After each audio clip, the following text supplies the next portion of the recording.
Greetings, traveler, and welcome to the corner of the tavern. I'm Patrick, and this is Key. And tell me, my friend, what will we be brooding over today? I think we were getting too many rogues in our party, honestly. Nonsense! Balderdash, some might say. Well, the corner's getting a little full over here sometimes, so I figured we might need a healer in our party, so I decided to respec my class and become a cleric. Fine. Use withers, fucking, even though he calls you ugly and bitchless. Oh, don't worry, I downloaded the mod where you don't have to pay for anything when I switch it. It's free, and the hirelings are free too. That is a good mod. That is a good quality mod.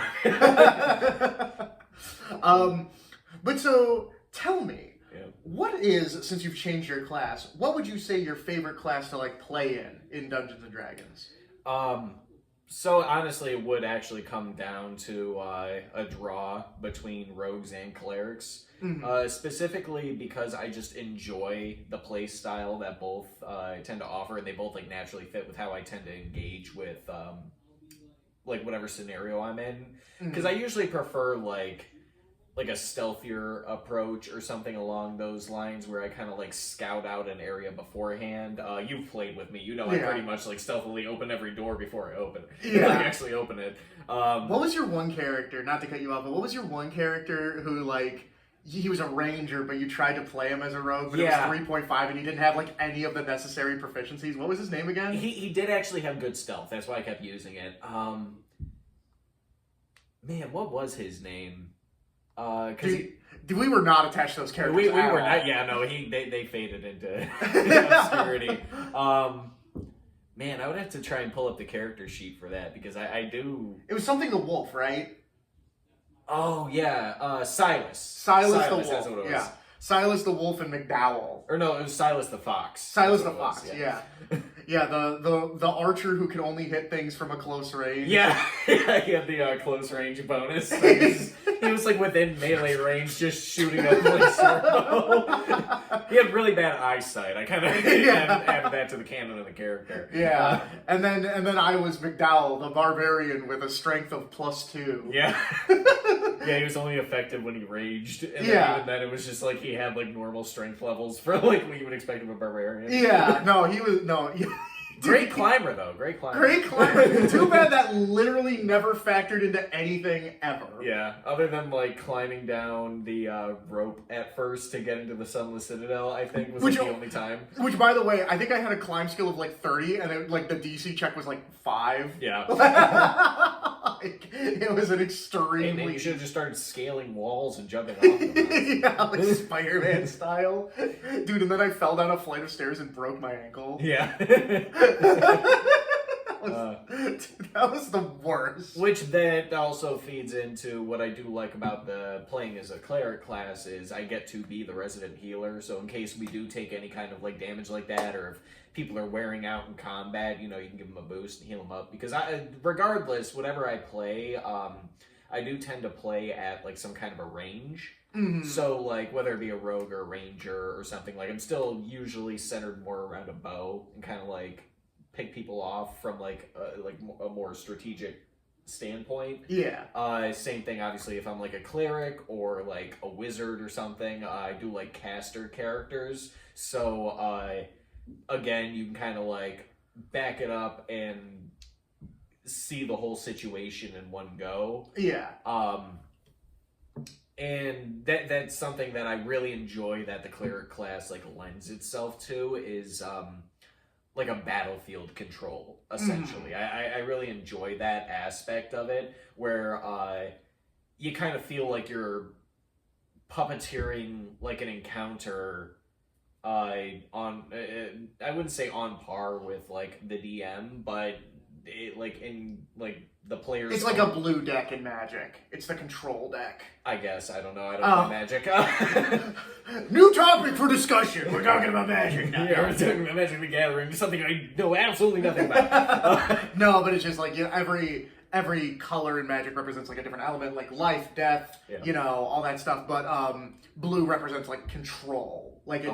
It's control over the battlefield. It's very much the like blue has like a very negative stigma around it because it's like oh, I play a card. No, you don't.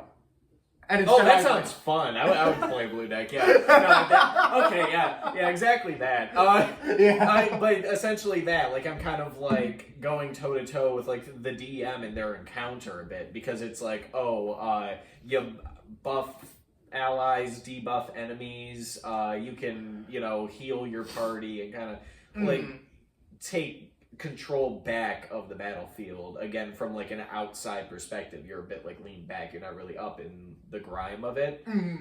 So I do really enjoy that about clerics specifically. They also just kind of fit my temperament a little more, I think, though I do really enjoy like I said, like as almost like satellite classes to those two particular ones as like a rogue and a cleric. Like a satellite class of like the ranger or a wizard. Like I get like the same kind of feel of play style with if I want to go in like a slightly different direction of what I'm usually playing. But when it comes to my favorite, it's really split between those two. So what about yourself? Obviously, I like to play marshals. I like to play like characters that really get up in the thick of it. However, I specifically really, really, really like playing NPC classes. I like taking classes that are not meant to be played characters. I have 5 HP and I'm gonna use it. Just because I think that like makes for like, because now I'm bringing like maybe the story of the mechanic, story of a character and the mechanic side of it, because I like to make one of two different types of characters. I do not like to like make characters that have like spotlight really, or like, obviously, if it's like a story arc or a session based around them, that's different. Yeah. But for the most part, I like to make characters that are like side characters. They're either like they're jokey characters or like they're characters that like come from nothing. Yeah, like drop in the puddle type characters. And it's something this feeds into another topic in itself, but that's something that I really enjoyed about things like the original Battlefront games. Is where like, you're just a clone. Yeah, you're just like a clone or like a rebel. Like you're no one special, really. You're just a guy fighting in this thing. Like, oh, I'm a droid. Oh, I'm like 1 in a million clones. Like there's nothing about me. I'm just a guy fighting in it, and it just makes it feel a bit more like intense, lived in, real. Because while we might be, the stars of our own stories, most of us aren't like, like the main character of the world. So, I mean, apart from me, but but not everyone can be as great as I am. I mean, stay humble. No, but I think I talked to you about this before, but we haven't gotten a group together big enough that like my character would not die instantly. I want to play the NPC peasant class so bad. For those of you at home who do not know what all comes with the NPC peasant class, it has a hit dice of 1d4, no armor proficiencies, no bonuses to that armor proficiency that like barbarians or monks get, like that adds your constitution or wisdom to your AC. Nothing like that. And you get to choose one weapon type to be proficient in. You are only proficient in one weapon type, and that is it. That sounds fun. Honestly, if we just did a party of those, that'd be kind of funny. See who lives at the end? The angry townsfolk. Like a mob. Yeah, right? Yeah, I'm proficient in spears and then just like utilize like a pitchfork. Oh, that would be so fun. Yeah. I was thinking maybe longsword, only, and then because like my character dreams of being a hero, right? Yeah. I'm like very what Henry from Kingdom Come Deliverance coded. Oh, there you go. Yeah, so he uses a longsword because that's the traditional like fantasy hero's weapon, but like that's just a guy. No. Oh man. Does halberd get its own class or like weapon class, or is that? Oh God, what is it factored under? I think it might. Because if it does, like I could pick like that and then do like a scythe or something. Oh yeah, like that, like just start like farm equipment essentially. Like you are literally just Joe Schmo townsfolk. Like, like that, like literal pitch, like pitch, but pitchfork and like torch and all that. Yeah. No, and then you know what's extra funny about it is like there's no class abilities. So like you don't get any extra attacks or anything. You just get more HP when you level up, and then every 4th level take a feat. And that's it. Okay, but like as a feat, couldn't you pick like an armor proficiency or like an yes, you could. But does that not tie into like the progression of you becoming the hero that you're set out to be? Yeah, no, that is kind of fun. Because it kind of speaks to like that old sense of like RPG, like CRPG kind of feel where like you literally do start out with nothing. Like you are like a nobody, and like you have to build yourself up. Because like growing up, that's like I didn't get into like RPGs and stuff until like seriously started getting into them until I was pre-teens, early teens, like around that era. But like when I was younger though, a lot of like friends' parents or like family friends and stuff like that, I would like go over to their houses and they'd have like a PC where they'd play like some kind of RPG on there. So I have like the nostalgic feel for like seeing those kinds of things where it's like, oh, like you're like a level 1 like dipshit in like town's clothes with like a dagger. You gotta go stab rats in a sewer. Yeah, no, dude, I love humble beginnings like that. Yeah, because you actually feel the progression of leveling up. It's nice. No, it's what was pretty funny is Mikey. He talked to us about what was that one game? It was like the Baldur's Gate 3 of 3.5. Was it the Towns one he was talking about where he said that your Vengeance character couldn't work? No. That's his own homebrew campaign. I'm talking about like there's apparently like I wish I could remember what it's called. He showed it to me and it looks really fun. It's it is a 3.5 in a computer or whatever. Like I said, it's like the Baldur's Gate 3 of 3.5. Yeah. And it's really cool. But what I thought was really funny is so there's 3 campaigns and you can like import your character through all 3. Oh, that's cool. But like they all expect you to start at level 1. And Mass Effect.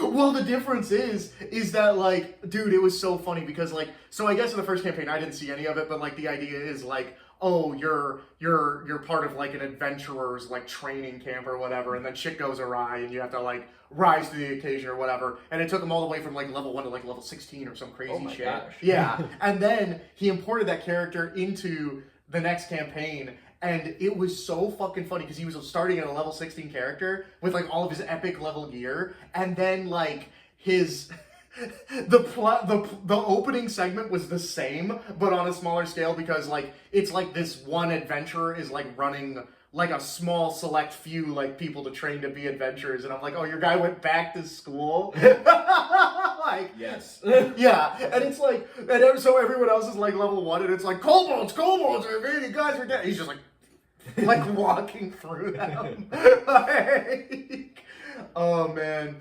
But it just made me think of that, like rags to riches, but then going back to rags. You know what's funny is I actually I do like the rags to riches kind of idea. That it was funny. I used to watch like videos of like people doing that in like Skyrim. Oh yeah. Where it was like like you like that, like start as like level 1 in rags, with absolutely nothing. Can I work menial jobs? Oh yeah, I've seen those and videos. Like earn enough money to buy like the most expensive house in the game kind of idea. Like, yeah. Can I make it as a woodcutter in Skyrim? Yeah. Like picking farms and like cutting wood and catching fish and all this kind of stuff. Like what can I do? Dude, you know what that reminds me of is do you know anything about Shenmue 3? No. Oh my god, dude.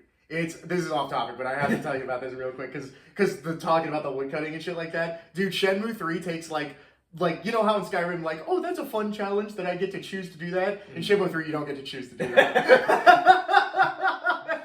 That is mandatory. This is the game. Yeah, exactly. Dude, to train your guy, so in Shenmue 3 you have 3 stats, which are really funny. I think they're strength, endurance, and kung fu. And I just love that Kung Fu is like a stat unto itself. Yeah. And one of the ways to train up your stats and shit is to stand in a literal horse stance. And just stand it for it's like that Fairly Odd Parents joke of the escalator land. Like, when do we get to the ride? This is the ride. Yeah. Because like you're literally making the character stand in a horse stance like this for minutes on end, just killing time. I mean, to be fair, that would increase all three, wouldn't it? I don't think it does in game. I think it just does endurance and Kung Fu. Okay. Well, I mean, because like you in reality, yes. Yeah, because you would strengthen core muscles, you would get better endurance for doing it for long periods of time, and also practice a secure stance for Kung Fu and stuff. Yeah, but no, not in the game. No. You gave us 3 stats. You couldn't let us at least level them all with it. Yeah, dude, Shenmue 3 is fucking awful. It is literally a time killing simulator. And I mean your IRL time. Like you're wasting it. That's a better way to put it. Time wasting simulator. What were you gonna say? You can go ahead and finish. Oh, I was just gonna say because the reason I thought of the reason why I thought of it is because one of the main things you have to do, not every day but pretty regularly, is chop wood. Does that increase strength and endurance? No, I don't think it increases any stat. You need it to earn money to buy food because, oh my god, this is a great mechanic. So your health bar is also your stamina bar. So if you sprint, your health gradually depletes. And the only way to get it back up is to eat food. And if you run too low on health / stamina, you just can't run anymore. You have to walk. And then Ryo's just like, man, I'm really hungry. I have to eat. He doesn't shut the fuck up until he eats. And then also, if you come across a fight, you have no health! Yeah. I wonder, I think you might have been showing me some clips of this from a few years back. Probably, dude. Yeah. Shenmue 3 was infamously terrible.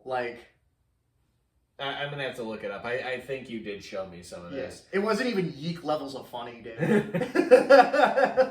So, we covered preferred classes that we'd like, or that we usually play.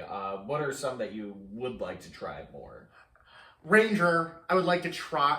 Well, I would like to try more. Definitely Ranger. Blood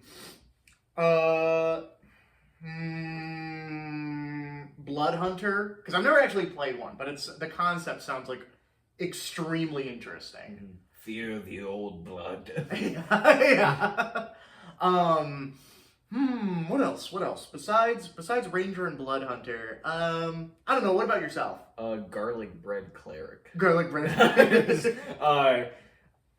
I mean, there's a couple. I guess I kind of consider. Like I said, I'm really comfortable with my pocket of how I generally play. Oh, sorry, real quick. I just thought Monk also. That's one that I would like to play more. I just haven't, because normally I just gravitate so quickly to fighters, barbarians, and paladins.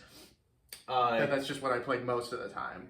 Yeah, I think an artificer would be kind of cool. A character focused solely on enchanted items and stuff that you have to use to get through scenarios. Kind of reminds me of, there's this class in Dark Souls 2. I forget what the name of the class is, but it's essentially that. You start with I don't think you either don't get a weapon or you get something really shitty. Mm-hmm. And the majority of your class as you start off is built around items in your inventory that you have to utilize. I know what you're talking about. Yeah. I don't know what it's called, but I know what you're referring to. I figure if I played an artificer, I'd probably play it more like that. You have to utilize items to essentially get through things, which I'm pretty sure is how the class is played. There was one idea I had for a character, but again, it's I don't think it works as well in a small party, and that's a newborn Kenku, fresh from the egg. I think I would be a monk, right? Just because then I'd have no equipment and all that stuff, and I just basically the story would be just I hatch and then I just waddle to where the party is and just you imprint like a duckling. Yeah. Follow us around like you think you're someone's your mom or something like that. And then in between because again he's a newborn hatchling, he starts at 2 feet tall, 10 pounds or whatever, and then as like time passes, he gets bigger. Yeah. Like he actually like grows up. And then I think it would be funny if like by the end he was one like, of us have to chew food and spit it in your mouth, or I don't know. I haven't thought the idea through that much yet, but that definitely would be funny. And then I was thinking it would also be funny if after like whenever Kenku's like reached like peak maturity or whatever, he wound up being like 6 feet tall and like jacked as fuck, like just an absolute unit. Like when he reaches his physical peak. Like, but I think other than something like that, some classes I kind of would like to try out a little more though are either like a barbarian or a paladin or something like that, like something that does get up and close a little bit, because that's not something that I usually play. Don't get me wrong, like again, you've seen we play together. I do get like in physical confrontations with other like enemies and stuff like that, so it's not always like hanging back, like there is an element of like a physical contact to them, but to play like a character that actually just gets into the thick of it and just starts swinging, like I don't tend to play those characters, so I think I might try something like that at some point. They're definitely fun. They're definitely fun in my opinion. Or actually, one that I have been kind of wanting to play for a minute is what's it called? The Arcane Fighter. The Eldritch Knight? Eldritch Knight, there you go. Yeah, I want to play like a Spell Knight type character, Mm-hmm. where he's like super gallant and like very like poetic and full of himself, but it is like that, like wants to be a knight of old, but has to rely on like spell tricks and stuff or something like that, or like I just think the concept of like full knight armor, but you have like almost like scraps of like wizard's robes on you, or like a bandolier of like scrolls and potions, or like gems hanging off your like belt as you're like in full knight kit, just looks kind of cool. You know what I've been wanting to do with you for a minute, like because I saw this game and like the game admittedly was not my cup of tea, but I love the concept and especially the idea behind some of the outfits. It was called Tactical Breach Wizards. Have you heard about it, or did I discuss this with you at all? I forget. No, you did not. Oh, so it is a game. Like the idea is, and I like it when they do this sometimes. Is like magic is real, wizards are real, but it's like modern day, right? Like we have progressed to the modern day with those things in mind, and so these wizards are like SWAT team members, and they have things like wands with like laser sight targets on them and shit like that, and like they're all like buff with like cut off like sleeves and shit. Like they're soldiers, and they just like they cast like spells that are the equivalent of like flashbangs and shit. Like one of the characters I remember, like I said, he was like buff and sleeveless, and then he had like a sleeve of tattoos, but they were all like wands casting spells and lightning bolts and shit like that going out. Eldritch runes. Yeah, exactly. Yeah, it's not like a tribal tat. It's like a some kind of like runic design or like goblin instead of like the kanji and stuff for like a tattoo, you have like goblinoid. Yeah, exactly. Like they got shit like that. No, it's like I'll have to show you the designs from it, but yeah, like I just thought that would be really funny to do. That doesn't get about it. Yeah, Tactical Breach was like there was another character, he held like an assault rifle, but like oh god, what was it? It was essentially like one giant like holding apparatus for his wand just at the very end. Like to create that look like where he's like perched up against the door and then he just but it's just lightning a wand bolts. Holder. Yeah.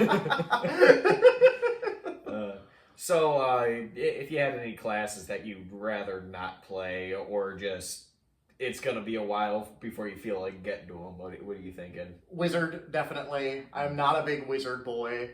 Trying to think what else, because I get sorcerer for the same reason. Like I'm not big into playing casters personally. What about yourself? I guess for me, druid maybe. I never really had too much of an inclination to play druid. I mean, like the shape changing's kind of cool, but like I don't care that much about it. Same thing with like sorcerers. Like sure, they're kind of strong to some degree, but like if I'm playing like a spell slinger, I would rather pick a wizard myself, specifically because like a wizard's spell list is more like a utility belt. Like it's good for a lot of occasions that you can like switch stuff out with. Whereas in like a sorcerer, it's like, yeah, you pack a punch, but you only got a couple. And like for the same thing, like warlocks, I guess. Now warlocks do have a bit of flavor in them, and I would specifically like to play like what's it called? Like the your patron. Yeah. Yeah, do like the like a Feywild patron or something like that. Like I think like that one might be a class I could jump into at some point, but same thing. Like when it comes to like my casters, I generally either gravitate towards usually clerics because I prefer that kind of the casting vibe of like a battlefield control, or like a wizard for the utility. Past that, it's like So warlock for me is my go-to caster, simply because like they have like I think the least spells, so they have they do harp a bit more on the martial, which I do appreciate. I do like a hybrid type character. You know? Yeah. So if I do play a caster, I do prefer it to be a warlock personally. But yeah, that's just again my personal opinion. I'm just not a big caster guy. I prefer martial classes. Yeah. Also bards. You're not big into bards? Not really. Like I mean, I might have like if I had like a solid idea for one, I think I could have fun with it. But like the stigma around them, which I mean, if you play D&D or if you the horny bard, yeah, you don't have to play a horny bard. I know, but there's a stigma to like the bard class, and like oh, the way to play is like maybe not necessarily the horny bard, but like usually a bit more on like the flowery side, or like I guess I just don't have that like connection to the class, the music, that kind of aspect of it. Like again, if I was playing a support class, I'm probably just gonna be a cleric anyway. So it's just one of the flavors of something that like I prefer something else. Yeah, I would say Bard would be my go-to support class. Like, if I'm playing a support class, I go Bard. If I go Caster, I go Warlock, right? Well, I guess that makes us, good, yeah, we're never stepping on each other's toes. Yeah, it's like whatever class we don't really want to play, the other one prefers. Yeah. No, that's why we've always made, like, good, like, kind of tag team characters. Yeah, we have a good synergy. Usually. Yeah. So, but that's kind of like... which is another reason why, again, you typically like to stay back and fight, and I like characters that get into the fray of it. So it's like, no, it really works out. Yeah, we just kind of like naturally fall into the roles that we prefer, and in turn, it actually works out very well in combat.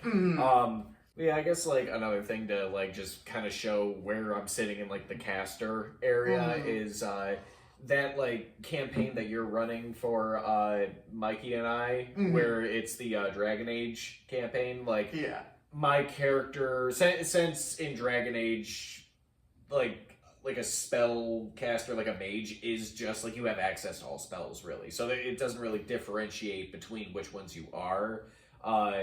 And my character kind of is a hybrid mix between like a cleric and a wizard, specifically in the sense of like he has a lot of like healing spells to him and kind of fulfills that role for the most part. But I do have like some good attack wizard spells on there, like what's the one? Magic Missile. Yeah, Magic Missile. Yeah, it's something real nice to just pull out of your back pocket. You can just chuck out without having to do any attack roll. And that's especially going to be like a more of a regular for you now that especially you've decided to make your character permanently blind, potentially. Yeah, I was thinking about that. See, because initially, all right, so backstory on this. Yeah. So we're going through like the deep roads because we're doing like a Grey Warden thing, and we come across some guy who's been like cannibalizing like darkspawn corpses, so he's like lost his mind, and I was trying to like talk him down because my character is like super faithful to like the Maker. Like he's like part of like the fraternity of mages within the Circle of Magi that is like buddy with the Chantry and like the Templars who hang out there.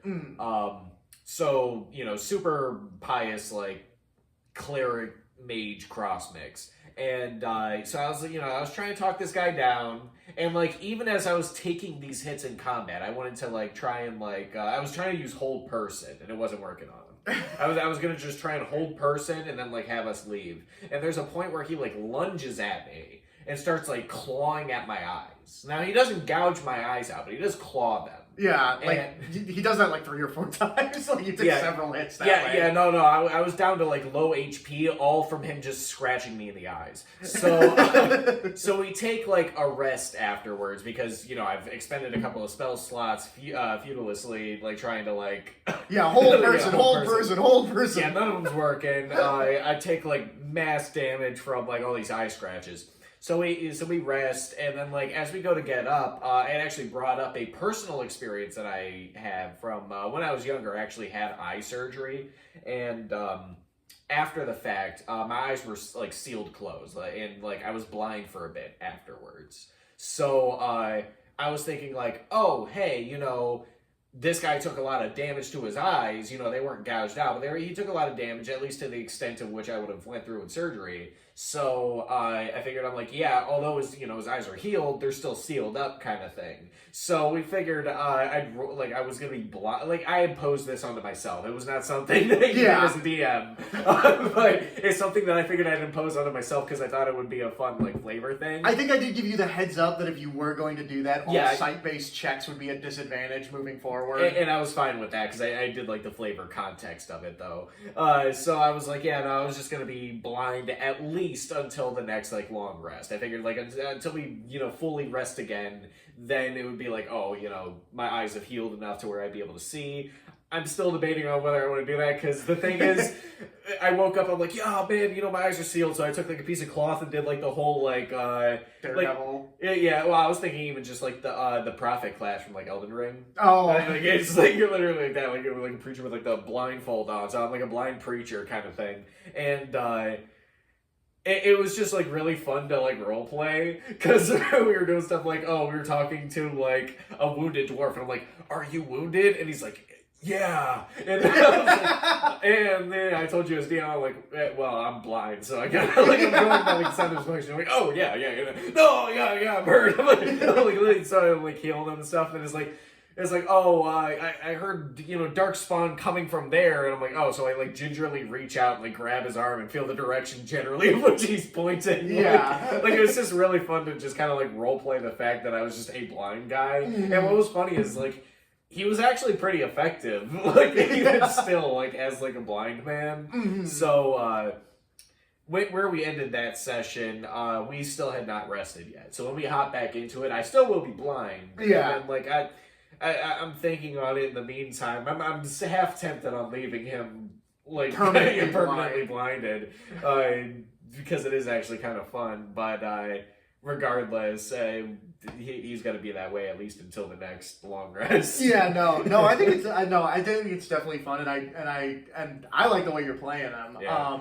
But similarly, going back to what you were saying about how like you impose that on yourself, like I as the DM do not like imposing like super permanent disabilities on players' characters, like oh nat one, you crit failed, oh your leg got cut off type shit. You know what I mean? Like really, I rolled a nat one. I agree with you for most things. Like I haven't DM'd often, this. Mm-hmm. But I guess my stance on it for whenever I do DM would essentially be like the same. Like in most cases, you nat one, something either ridiculous, funny, slightly detrimental happens.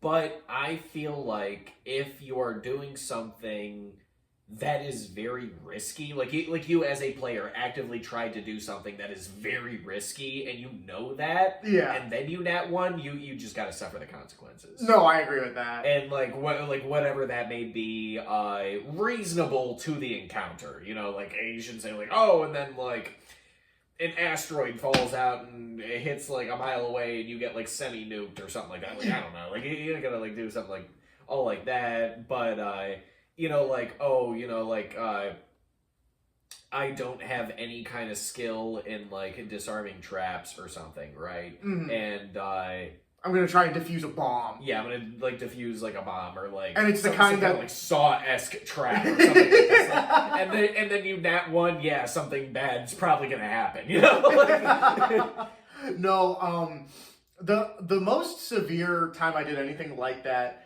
I didn't think it was that bad, and my brother did roll with it. It was, I was DMing and my brother was a player. Yeah. And he was like fist fighting somebody, and he it was like some sort of like counterpunch situation, right? Like where it was like an attack was happening simultaneously, right?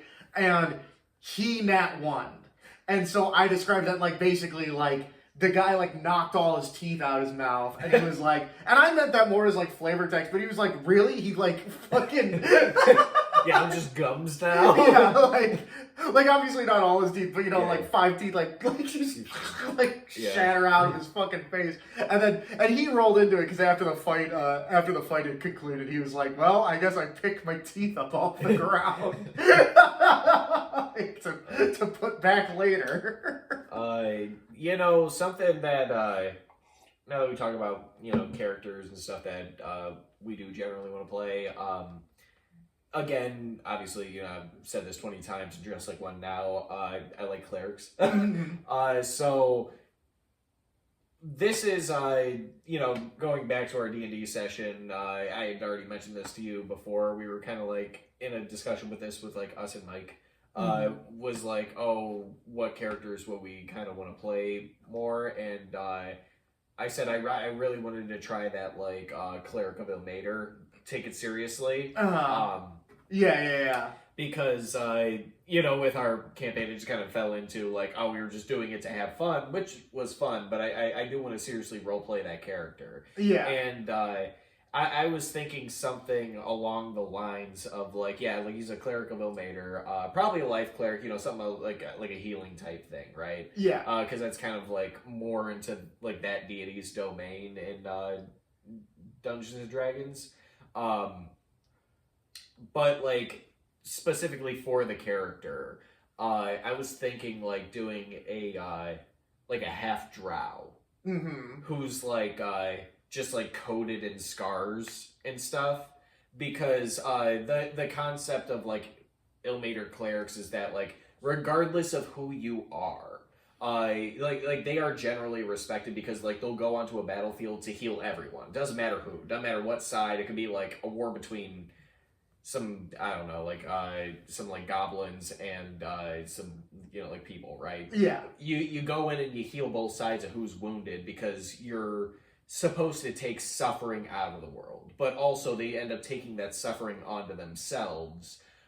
So as somebody who's a half-drow who's hated by most people, right, he ends up becoming a target. So that's kind of like the purpose behind his like character, is that he's already hated by most of society, so he takes that like hate and pain upon himself. And for that, like, I figured he'd probably just be like coated in like different scars he's taken on from either helping people or taking the punishment in their stead. And I figured I'd probably feed in a little bit of that flavor of what we were already playing in the Dragon Age thing of like, I don't know if I want to make him fully blind or half blind. I figured like at least like one of his eyes doesn't work, but I wouldn't be opposed to him just being blind. You're gonna have him hag-eyed?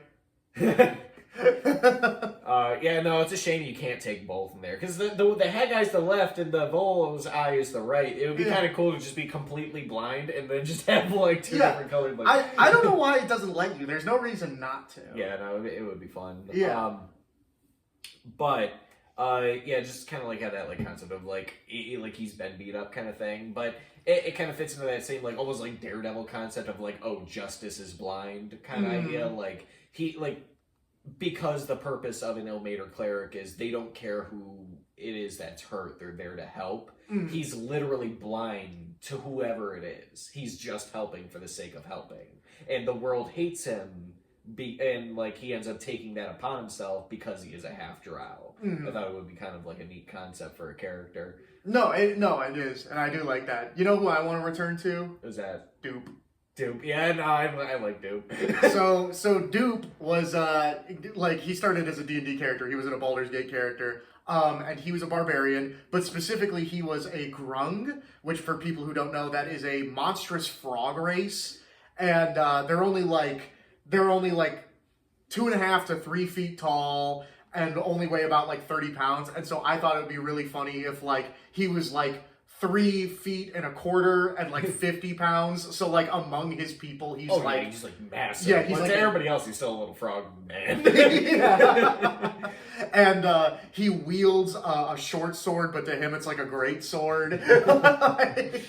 And just gut style. Yeah, exactly. And his backstory of how he got it is the way he tells it is he defeated a great human warrior in combat, but there was he was just like kind of staying on like a farmer's land, and the farmer came up and he's like, you get out of here, you get off my land right now. And he drew his like short sword, and grungs have poisonous skin like on contact, and so like the way I envision it is he just jumped into that farmer's face and like did those froggy slaps, but like the poison like went right down his throat and killed him immediately. With my bare hands, I have bested the foe and taken his weapon. Exactly. No, and like one of I never got to do this yet, but one of the things that I thought would be really funny is like he's in a tavern because he's just a generic barbarian, but he's fucking tiny, and he's got like a ale and like a big like turkey leg kind of look in front of him, and he's just like a feast, and then he goes to like eat the turkey leg, but it's like he doesn't have teeth, so he just he just like gums it, and then he goes to like lift the tankard, and like it's too big for him and it spills all over him, and he's like a frog like when they like roll downstream. He's like trying to like drink it and just fucking like dunks him. Yeah, exactly. And then he's just like on the tavern floor. So that's why I like Dupe. But when I played Baldur's Gate with him, obviously they don't have grunts. Yeah. So I just made a Dragonborn, and I made him as frog-looking as possible, which honestly, I pretty much got there. Yeah. He looked just like a big fucking frog. But I didn't... He doesn't work as a main character in any regard because he's way too short-tempered. Because like I basically was like, all right, this isn't working out because what happened was we got to the druid encampment and Kaga like started like talking shit to me, and I was like, you don't speak to me that way, and she was like, I'll talk to you however the fuck I feel, like dumbass. And then like I just like didn't even like respond back, just drew my sword and like cut her head off. And then but this is before I proved she was evil, so the whole grove just turned on me. And I was like, all right, this isn't working out. No, we do have to reintroduce him back at some point.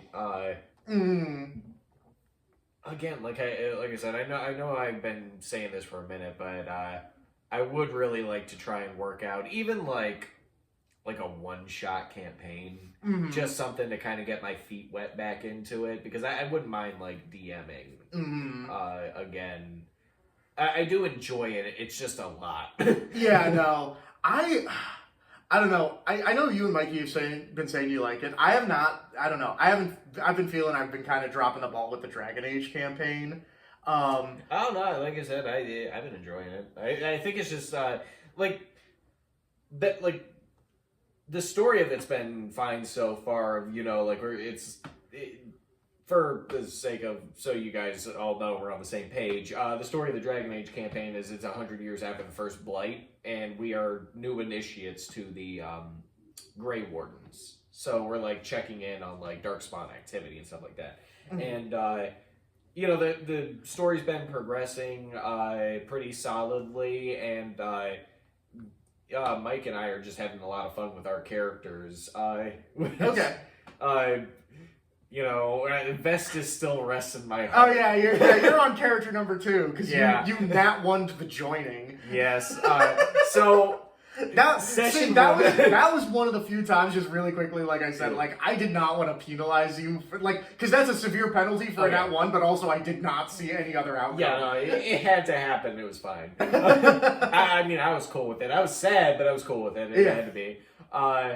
Yeah, session 1, like, because Mike's playing like a Templar character who's like accused of a crime he didn't commit, and I was playing a mage named Vestas who was so terrified of the harrowing that he ran away from the Circle of Magi, and like my idea for this character was going to be that like his spells were centered around like deception and stuff like that. Like it was gonna be a lot of like disguise self or like casting illusions and stuff like kind of subversive kind of things. Because the point is like he was in hiding. Like he was on the run and didn't want people to know that he was a wizard. So he was kind of keeping it in the back pocket as much as he could.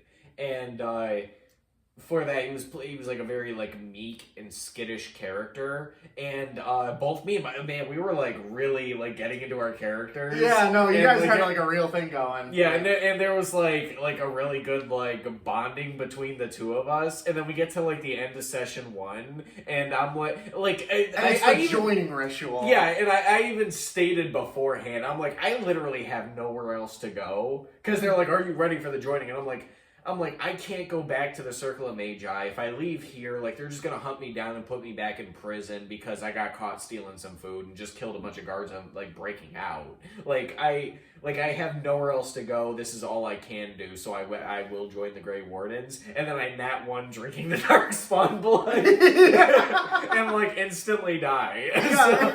So I had to, like, re-roll up a whole new character, which is the one I'm playing now, who's currently blinded. No, dude, that moment, because so for people who don't know Dragon Age all that well, it's established that when you join the Grey Wardens, you have to drink a vial of Darkspawn blood mixed with like magic and other things. Yeah. And it's established that you can die from it. Like you drink it and you just die on the fucking spot if you're not strong enough. Mm-hmm. And so I had each of them roll a Constitution saving throw, and you went first, and you immediately were like, I rolled a nat 1, and I did that. I was like, I put my head in my hands. I was like, dude.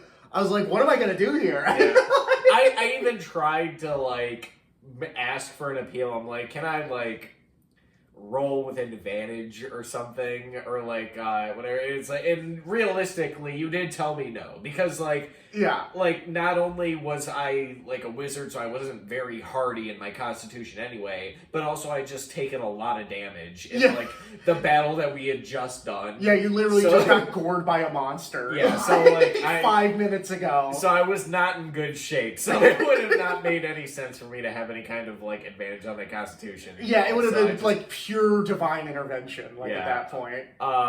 So I understandable. It was he died, which again was a shame. But Festus lives in our hearts. Yeah, no, it did create like a very powerful story moment. Yeah. So the new character that I have been playing is Samuel, and I figured I'd do like the exact opposite of Vestus in the sense of like, yeah, I still want to play like the wizard class because. Again, Mike was playing like a Templar, so he's taking the spot of our up-close fighter. So, you know, me doing my bread and butter, I'm going to hang back and be a caster or sniper or whatever it may be. So, I was like, well, I still want to do a wizard, still want to fill that role. And I figured, you know, this guy, the new character, was very enthusiastic to undergo his harrowing, like as opposed to being afraid. Yeah, as opposed to being so afraid of it that he ran away, and that was the his call to adventure was he was running for his fucking life. This guy was like, oh no, I grew up inside the circle and actually was taken under the wing of, the Templars and stuff. They're stationed there to watch over us. So he actually got very behind their cause and understood why it was that they were there, and was completely on board with their purpose. So that was like his motivation, is like, oh, he's a wizard, but super into the Maker. He is like a Templar at heart, but he sees his magic as like a divine gift from God and will utilize it as such. So he very willingly underwent his harrowing to prove that like he was strong enough to overcome these demons, and that way he would be fine to fight them. So when he was offered the chance to actually go out and fight Darkspawn, he was very enthusiastic to take it. So I do really like Samuel, and I've been having a lot of fun playing him, especially since he's been blinded. Yeah. But yeah, it was just a real shame about Vestas, because we were really getting into the character. Yeah, he got a lot of character development in like that one session. Yeah, that one session. No, it was pretty funny. You did say like at the end, you were like, "What a tragic end to a tragic character." Yeah. I was like, yeah, honestly. He spent his whole life like running and in fear, and then like got thrown in prison, had to break out, and then got gored by a monster, drank poison, and died. What a web we weave. Yeah. Oh, man. He rests in our hearts. He does. Speaking of, I think we should go pay respects at his grave. Perhaps. Maybe we'll stop and see Schmitty, Werben, Jagerman, Jensen while we're there. Potentially. I don't know. There's a bounty out for 62 cents. But until next time, we hope to see you here in the corner of the town.